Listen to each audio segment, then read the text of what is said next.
really. Arsenal booking their place in the Champions League final for the first time since 2006 by beating Atletico Madrid 1-0 last night, winning the tie 2-1 on aggregate. So we now wait and see who they will play in Budapest in that final on the 30th of May. And of course, we'll find out the answer to that this evening when PSG and Bayern Munich go head-to-head for the second time.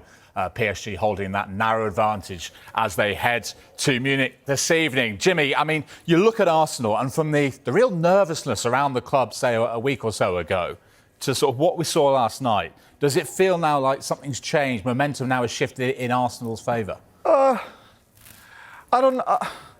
that's difficult to say, but the way that they handled themselves yesterday, how they played, they were solid. They didn't give a lot away. To be honest, they didn't create a lot, but if we keep a clean sheet, we will score one goal, and that was only what was needed. It was a really professional performance, even though I thought after the Fulham game, where they played absolutely magnificent, that a few changes would be made. He stuck with Luis Kelly.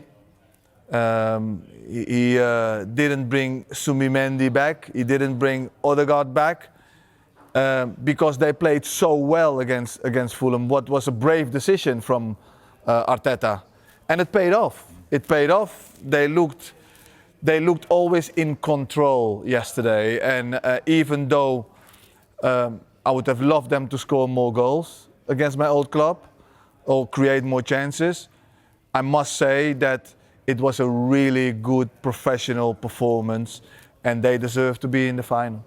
So when you looked at that performance, the way they managed the game on a big night for the club, they're now one game away from lifting the European Cup, and they now have the advantage in the title race as well, with Manchester City dropping points the other night. When you look at this Arsenal side, do you see a team that is now good enough to go on and win both trophies, do the double? They've always been good enough. They always have had the talent, the attitude. It's the mentality. It's all about keeping your nerves and just play the game. Just let the football do the talking. They can forget about the Champions League for now, because that is end of the month. That is 3 weeks away. And they can concentrate again on the Premier League. It's all in their hands. On paper, they've got the matches that they should win. It's never that easy. But I think if they turn up and they are their normal selves, they should be able to beat West Ham and the last game, of the season as well. So it's all in the hand, as you said. They've done the hard work. They're now in that difficult or that really business time of the season.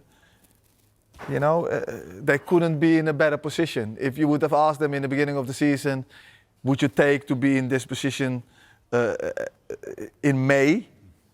They would have snapped your hands off. So I think that they're going to be champions. And the man who got the goal, the decisive goal, star boy behind you there, Bukayo Saka, wore the captain's armband last night as well. How much of a boost has it been? He may not have had his best ever season, but how much of a boost has it been having him back for the last couple of games? I'm so pleased for him.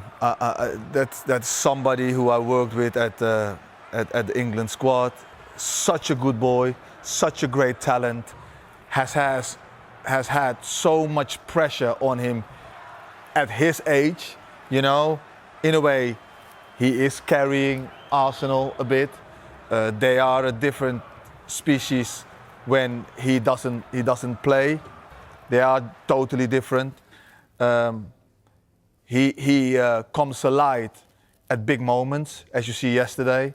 The 1-0s, the 1-1s. He's not scared of creating stuff. Top player, and I couldn't be happier for him to have that 1-0, wear the armband, and get it over the line. Now it's the final. You know, I just said forget about it now. But when the time comes, they need to deliver. You know, whoever is in front of them, it's a one-off game. It's a final, one-off game. Everything can happen in a one-off game. You know, so and I expect them to be there and turn up. We'll talk a bit more in detail about Arsenal later on, but we've got to move on. But one final question, and I just want to talk about the celebrations at full time last night. It's divided opinion today. Ian Wright was all for it last night. Wayne Rooney was one of those who said it was a bit much as they haven't won anything yet. Where do you stand on those jubilant scenes at full time? I'm a bit with Wayne Rooney. Yes, you do need to be happy, and you can wave and blow kisses to the fans and give them a little bit. But I do think that the celebrations were a little bit too much. They haven't done nothing yet. You know, reaching the final is just reaching the final. It's about winning it, you know, and after they've won it, then they can go crazy. But I'm with Rooney on even though on it's 20 years since they last made a European Champions League. Yeah, well, that says it all, doesn't it? Arsenal is a big club. Big club. Yes, it has taken way too long. They've never won it. But reaching the final, for me, as a club, as Arsenal, is not good enough. Okay. Jimmy, we will chat more very shortly. We're going to get over to Dave Reed, though, who's been taking a look at Arsenal's defensive strength, Dave. Yep, they have been absolutely fantastic. Arsenal have the best defence in Europe, and if they get ahead when it comes to the final, they may be very, very difficult to score against. Overall, they have conceded just 6 goals on the way to Budapest. That's fewer than every other team in the competition, no matter when they were knocked out. A terrific record. Now, Arsenal went ahead right on half-time at the Emirates, and it was significant that Mikel Arteta's side hardly really looked like conceding in the second period. They only faced 7 shots in that second half, with most of Atletico's 0.84 expected goals coming from a single chance for Giuliano Simeone. Arsenal were very comfortable, allowing their opponents to have the ball, but they were aggressive, dominating the ground duels and also the aerial duels as well. Let your opponents have the ball, but they just can't create anything. And Arsenal, by the way, very, very used to being in that winning position. They have spent 45.3% of their playing time in that winning game state. Incredibly, Arsenal have only been behind for 3.2% of their time playing in the Champions League this season. That was just for 42 minutes against Leverkusen in the competition earlier rounds. That 3.2%, by the way, is the lowest proportion since Chelsea in 2020-21, who trailed for just 0.4% of their total time. Remember, fewer games as well in that competition, and Chelsea went on and win it. And interestingly, Arsenal were actually a little bit better at defending leads in last season's competition compared to this season's Champions League. They were ahead, if you look at the percent of the time in a winning game state, for a similar percentage of playing time, but faced fewer shots, and opponents only created chances worth 5.82 expected goals compared to 7.56 for this season. Now, what are the potential reasons for that? Well, they were knocked out by eventual winners PSG last season, but they also played against them in the league phase, won the game and gave them pretty much nothing there.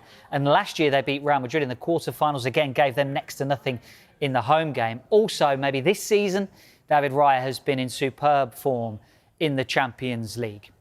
Now, we saw Manchester City drop points from a winning position on Monday in the Premier League. So, Jimmy, do we think it's Arsenal's defence that is going to win them the Premier League title this season?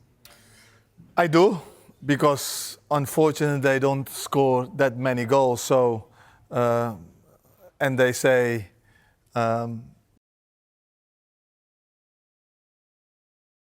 matches. So,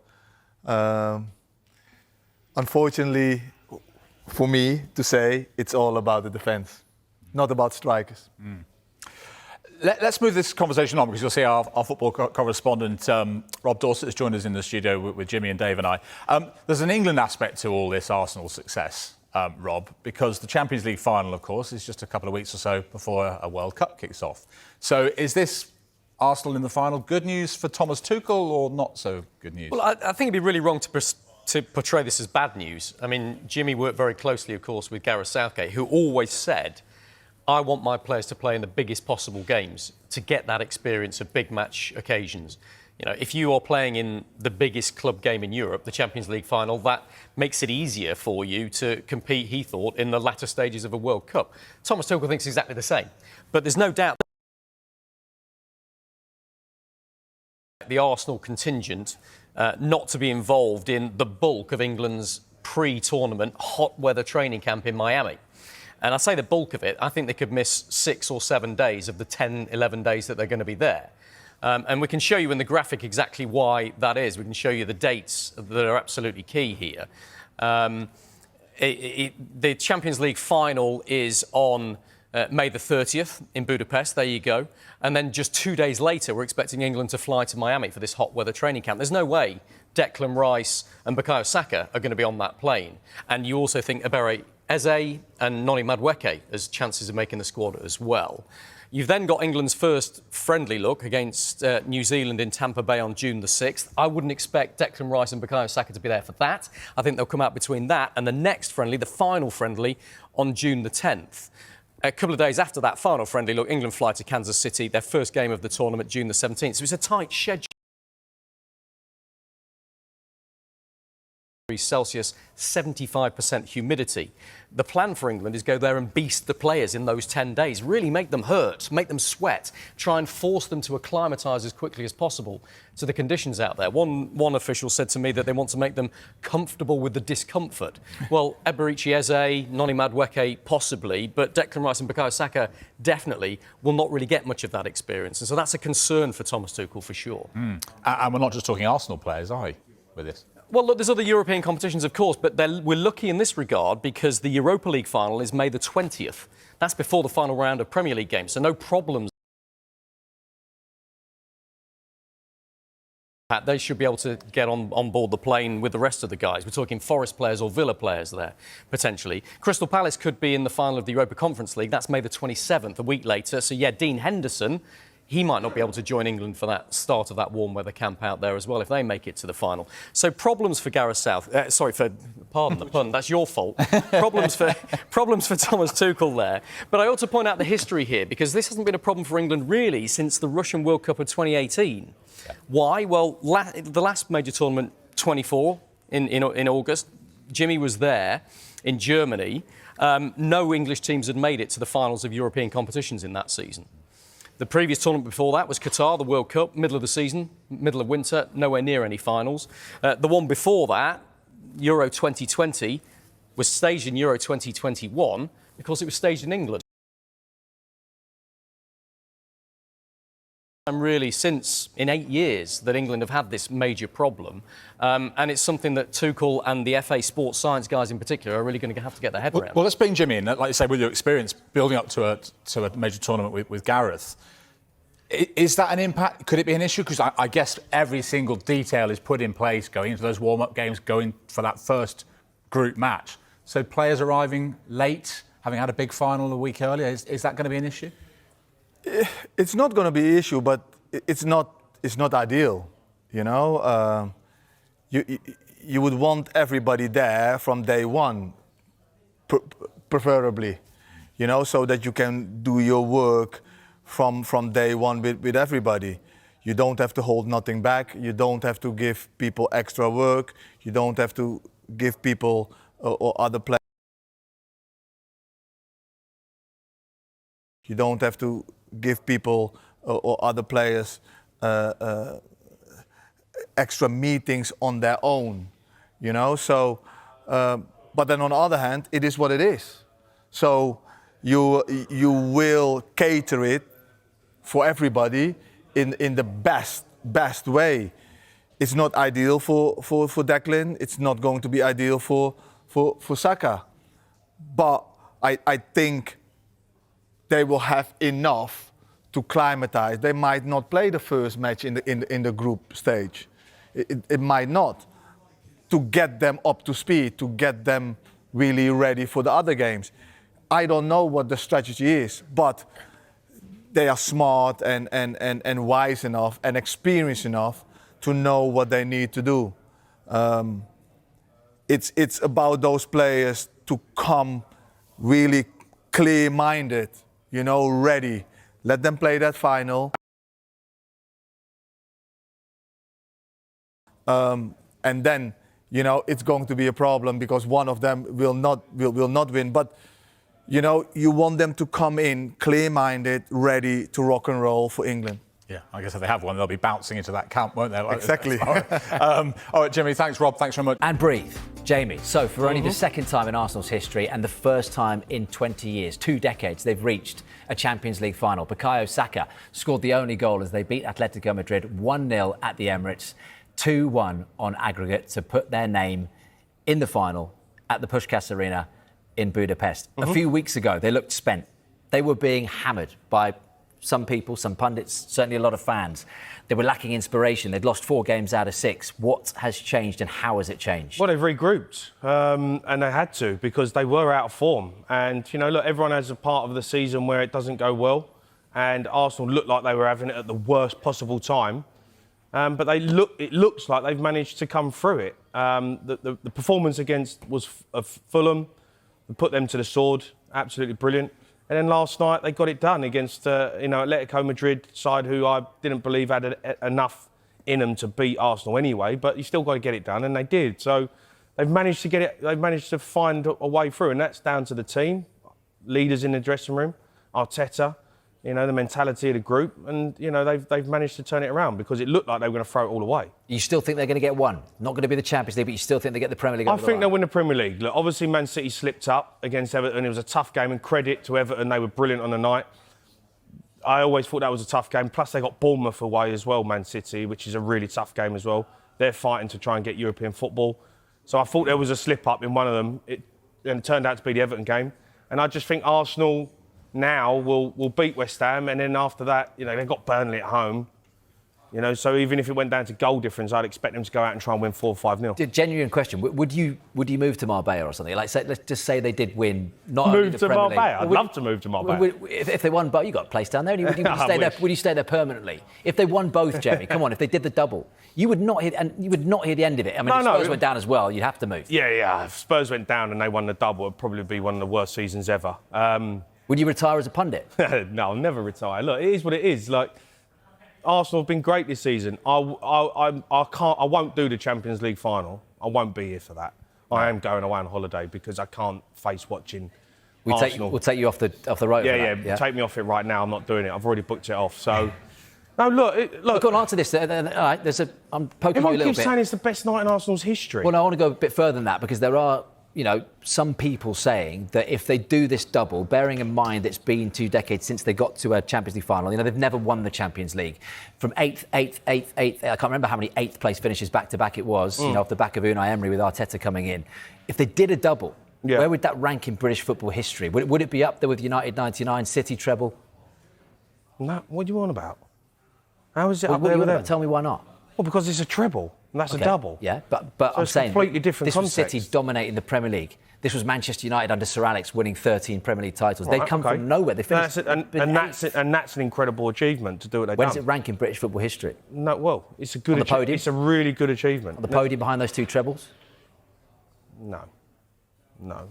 Listen, this team has been built to win the Premier League. They're going to win the Premier League on, whatever points they get to, but they haven't been an amazing side. If they win the Champions League, that's an incredible achievement. And you credit where it's due. And look, in Arsenal's history, it'll be amazing for them.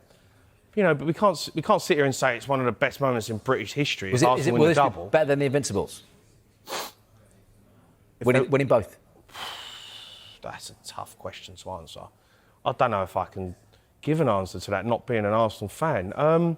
Is it better than the Invincibles season? They never won the Champions League, and Wenger didn't get near. Or he did, he got to the final. I would say it is. Yeah, I would, actually. I think I'd probably say it is. And I don't know how Arsenal fans will feel about that. But Jamie, I know you don't like me pushing you, right? But you've just said earlier to me, I just don't know which one's serious. But we're talking about the whole of Premier League history. No, but I said to you, if Mikel Arteta does this, would he be Arsenal's greatest ever manager? You just said this is better than the Invincibles, so this would make him Arsenal's greatest manager. It's hard for me to answer that question. You put me on the spot.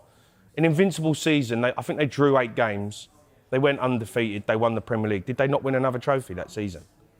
I think they drew 12 games, didn't they? Did they, yeah? So, yeah. So, did they win another trophy? Did they just win the Premier League? No, they didn't. No, it was just the Invincibles. Well, just the Invincibles. So they just won the Premier League? Yeah. So in terms of success, you could argue that it is a better season because the Champions League and the Premier League. So how Arsenal fans would see that, I don't know, because the Invincible season goes down as something that is iconic. In terms of a successful season, you'd have to argue that, you know, they've gone. If they win the Champions League final, haven't they gone invincible in the Champions League? Yeah. So it's an invincible Champions League season. Would Mikel Arteta be poached? Would there be massive clubs if he's to do this? So there's a lot of water to go under the bridge. Arsenal I are get a big that. club, though. The what? Arsenal are a huge football club. Yeah. No, but I'm saying, would a Real Madrid, would he be in that calibre if he does this double? Yeah, I think the question mark over Mikel Arteta is if he can get it over the line is obviously something he's had to deal with. You know, this is his first job in management. You know, and we're talking 5 years into his first job as management, he's looking at a Champions League and a Premier League. So, would he shut everyone up forever, though? He certainly shut the bottle talk up for good, wouldn't it? yeah, well, yeah, of course. Yeah, of course it would. I mean, it's shut it up for a while. If you get it over the line, then he deserves the credit, you know, that he's got his team to get where they've got. And look, we'll see. Like I think they'll win the Premier League, but they've got to overcome 2 of the biggest teams, and in my opinion, the 2 best teams in Europe. So if they get it done, fair play to them, and it's an amazing achievement for Arsenal. And Mikel Arteta will be among then the elite managers of the world. Andy sent us this voice note. Let's have a listen. Jamie, the reason that Arsenal had a favourable draw is because they won all 8 group games and were seeded number 1. That's the reward you get for being the best performing team in the league phase. You did say that, to be fair, Jamie. Yeah, you did say that. Cool. Yeah, I said that. I mean, that's the whole point of topping the group, right? But there are a lot of people hammering, you know, the route they've not played. They can only play who's in front of them, Jamie, can't they? Well, they finished top. You know, so they deserved an easier group. They deserved an easier run. That's the whole point of finishing top. What you've had a problem with is looking past the group stage. You've had a problem with Bayer Leverkusen, Sporting Lisbon, or Sporting as they like to be called, and Atletico Madrid. You've got a problem with that. Atletico Madrid, I thought were poor. I thought over the 2 legs, I thought they were poor. And Arsenal can do that to teams. They will make you look poor because of how good they are defensively, the structure of the side, you know, and they can make you look ordinary. And they're a good side. But, like, for me, when I looked at Atletico Madrid, like, I wasn't convinced with the side to go and get a result. If Barcelona had got through, you know, and they were really unlucky, Barcelona, over the 2 legs against Atletico. They had to send it off in the first game, send it off in the second game, and you know, they would probably say it was harsh. It would have been a better game. Like Barcelona with Lamine Yamal, Rafinha, you know, Lewandowski, I would have thought they would have produced more than what Atletico Madrid produced. And once they got knocked out, Barcelona, I just knew that Arsenal would get through that tie. Because they're a better team than Atletico Madrid. Like, for me, Bournemouth are a better team than Atletico Madrid. Bournemouth would finish 3rd in La Liga. Bournemouth would finish 3rd in La Liga. Bournemouth are better than Atletico Madrid. They are. They're a proper good side. Above Atleti, They would beat Valencia, Atletico Madrid. Villarreal. They would. Atletico Madrid were bang average. They were bang average over the 2 legs. I watched them against Tottenham. And if it wasn't for Kinksky in the first game messing up for the first 10, 15 minutes, Tottenham should have gone through. And they didn't, but we pumped them at home. So, you know, for me, I just think, well done to Arsenal. They got through. Atletico Madrid were bang average, but you still got to beat what's in front of you. Voice note from Stuart. Let's have a listen. How can we not celebrate that last night? It's a massive step for this young team, getting into the Champions League final. Yeah, they've still got loads to do. Going to have a tough game, but it's massive. And the celebrations has to be done. We've talked about over-celebration. You've got 10 seconds, just put that one to bed. Yeah, look, they've done nothing yet. Yeah. Celebrate the moment, live in the moment, and that's what football's about. Yeah. It's celebrating incredible moments. Yeah. But, you know, also got to, don't over-celebrate, because you ain't won it yet. OK, let's go live, shall we, to the Emirates Stadium and catch up with Paul Gilmore, who is there. Paul, right, Jamie O'Hara, last time we spoke to you, about half an hour or so ago, laughed at me when I said, was that the greatest night ever at the Emirates? I think even Jamie now, as during the break he was checking his phone and bits and pieces, I think he's actually agreeing with that. It was, wasn't it, Gilly? I mean, name a better night at the Emirates for Arsenal. Yeah, Will, I think you're spot on. I think the context to this is that there is a generation of Arsenal fans that will not have experienced a night like this or a moment like this, reaching a Champions League final. And also those who have experienced that 20 years ago, well, they have been starved of success for so long. There have been so many near misses. So, of course, all of this feeds into something very new for the team. The team has been going in that general upwards trajectory over the last few years. There was always that accusation around this point of the season, were they a bit of a soft touch, and they have really grown as a team right throughout Mikel Arteta's reign. So yes, there's still some work to do, but this all started last night. With the bus arriving at the stadium, and Mikel Arteta said the energy from the supporters helped his team last night. He used words like special and unique. In fact, he himself, having been there for 5 years, of the 20 of the Emirates Stadium, he did say that this was certainly his most special night inside that stadium. And there was a real connection between those in the stands and those on the pitch. And of course, all of the teams that go on to win big trophies at this stage of the season, that's what they all do have in common. They all have complete buy-in between their supporters and the team as well. And I think you can see that with Arsenal. And they've got real momentum going into the final 4 games of the season. Yeah, look, you're not allowed to have too much fun, Paul. You're certainly not allowed to show that emotion on your face if you are enjoying getting to a Champions League final, if you're an Arsenal fan. And look, the celebration police have been out and they have made arrests. The celebration police have been out, led by Superintendent Wayne Rooney. He came up with some comments last night. He said the celebrations are a bit much. They've not won it yet. And of course, Wayne Rooney is a winner. He knows what it takes to get the job done in finals and Premier League titles, of course, as well. And that will be the challenge for this Arsenal team. But you cannot deny that they have had a good week. They beat Fulham. Manchester City have dropped points in the title race. They've reached the final of the Champions League for the first time in 20 years. They are 1 game away from the most perfect of weeks if they can manage to beat West Ham. Now, one person who certainly will not be joining the celebration police is Ian Wright. He was having none of it. Arsenal fans, let me tell you something. Enjoy this. The celebration police will be out in force. Do not get nicked. Enjoy yourselves. Football's about moments, and this is a big moment. Enjoy it, and let's hope that in the finals and after the finals we have another massive moment. It's a great day. It's a great day. Well, Jamie, I know you've touched upon this already with the celebrations, but I don't know what you think. I mean, the context that I've mentioned there about, certainly there's a generation of Arsenal fans that have not experienced this. Yeah. Then you've got the importance of this week and the things that have gone for them. But I also remember kind of the top teams over the years, Champions League winners, especially in the league, the top teams, Chelsea, Manchester United, showing that show of strength, if you like, when they've won significant games along the way. Does that not send out a message to opponents, upcoming opponents, that this is a team not to be messed with? Can that, if it was your club, would you not be saying, look, this is what everyone should be doing? Yeah, no, listen, I've got nothing against the celebrating, but just don't overdo it, you know? Like, what's overdoing it, though? Well, the fireworks last night I thought was a bit much, you know? Like, come on, it's a semi-final. Aston Villa come out to fireworks before a game. I know, but like the whole thing afterwards, with like they just won the Champions League. I thought the trophy was coming out. I was thinking, hold on a minute, they ain't played PSG or Bayern Munich yet. But it's a great night, and I'm all for celebrating. Football is about emotions, and that's why we love it, because 1 minute you're down and then you're up, right? And you can overdo it sometimes, and of course, look, they've had a great night. It's a big night, and it does give off a good impact. You know, look, when Man City will be watching that game last night, seeing Arsenal win again, Arsenal get through to a final, you know, it's a kick in the teeth for them because they slipped up against Everton. And, you know, they all look at it and go, right, this Arsenal side, they mean business.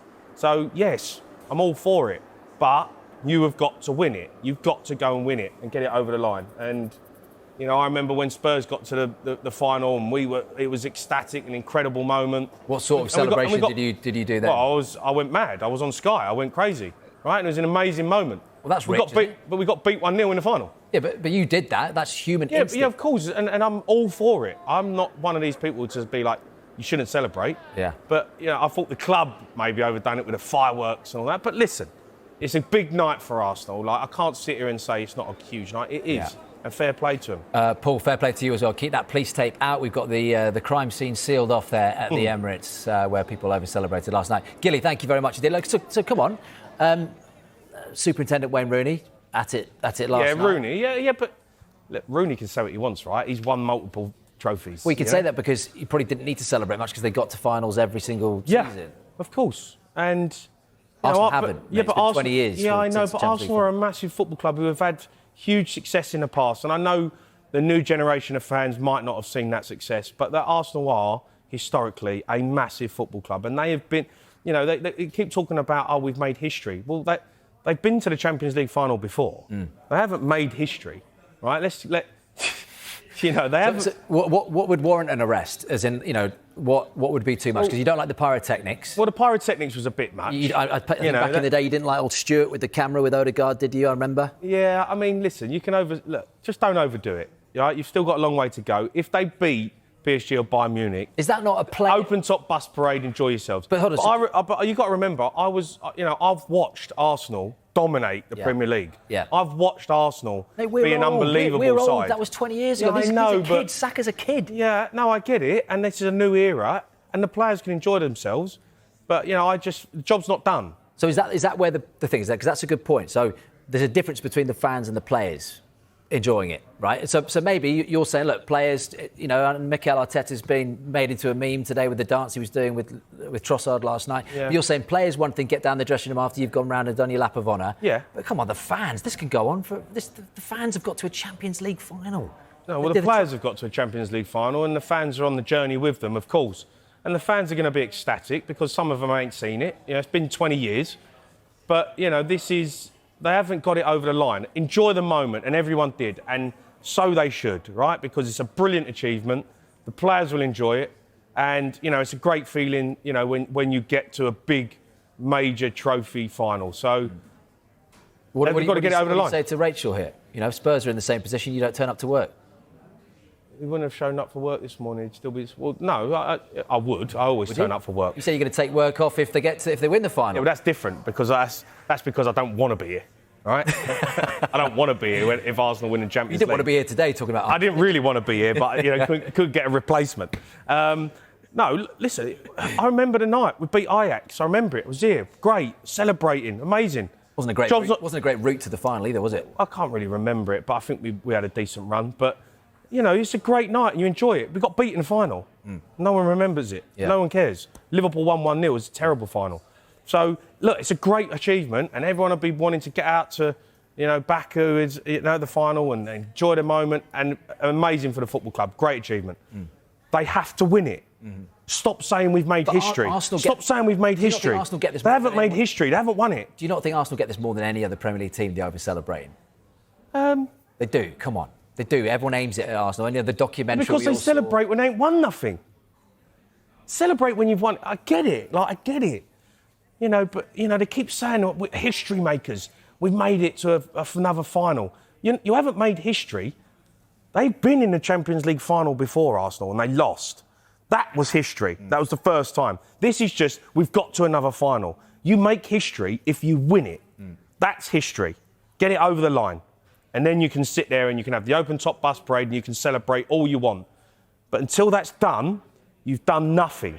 That's a fact. You've done nothing. No one is going to remember Arsenal's semi-final win in 20 years' time. No one. Be honest, If they win it, they'll remember it. Be honest. How much would you like them to do nothing come the 1st of June? Yeah, but listen, it's no...